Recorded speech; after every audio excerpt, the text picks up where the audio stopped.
The first time I went to Fenway Park, 1961, was Yaz's rookie year. So I never saw Ted, but I saw Yaz as a rookie. So it's my whole life. Plays 23 seasons. By the time he's retiring, I'm a Boston Globe sports writer who's covered Major League Baseball for 5 years already. So I saw him from a little kid to the finish. And then when he got in the Hall of Fame, I was a columnist in Boston, and Bob Wolf was his agent. And Bob Wolf I knew from the Larry Bird days. He had been Larry's agent. So I was on the flight. We took a little plane from Hanscom Field, I think, to New York City the night he got in the Hall of Fame. Yaz's daughter and me and Yaz and Joe Gill from the Herald.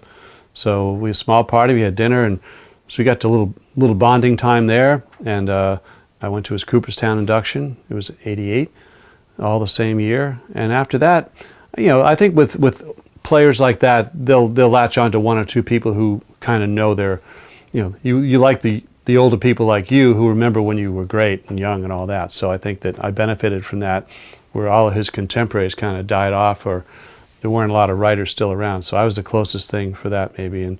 And he's just always he's been responsive. When I had a heart issue last year, I left a message that I was okay, and he called about that. And he's not putting out many calls at all anymore, and I understand that.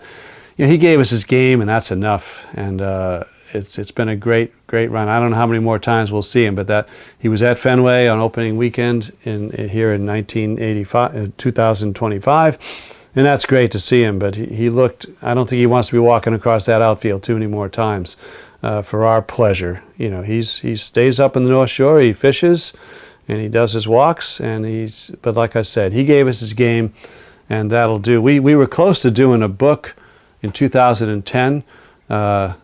My agent was all hot to do it. I remember a couple things that kind of blew up the book.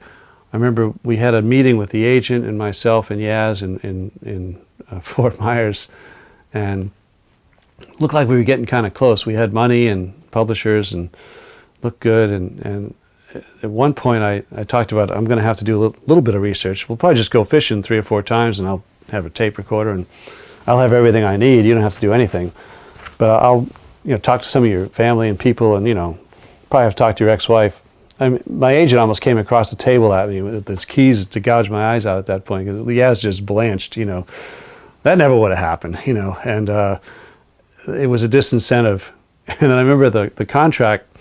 It was a bag of money. It was good, and the contract called for Yaz to make 2 appearances after the book comes out. One, you got to go to Costco or somewhere around here and sign books for a day. And a day in New York City with the car wash, they call it. You do ESPN, you do the Today Show, all that stuff like that. He said, I won't go to New York for $1 million. Must be nice to be able to say that. That was it. And there was no book. And too bad. I have a whole file back here, the research file on Yaz. I'm ready to go, but I would never do it without him. And he just doesn't want to do it. I understand that. When Yaz played, he could... He was an old school player. He'd have the cigarette going and the beers going after the game. You don't see that today. It was just very old school, but he worked his butt off, and he got more out of that body than anyone. 23 seasons. It was that Polish work ethic he got from his dad. He wasn't a huge physical specimen, but he's in great shape, and he's still playing outfield in his late 30s at a very high level. Just a grinder, and I'm so glad he got first ballot Hall of Fame, and he's recognized. He's still the greatest living Red Sox player, Carl Yastrzemski.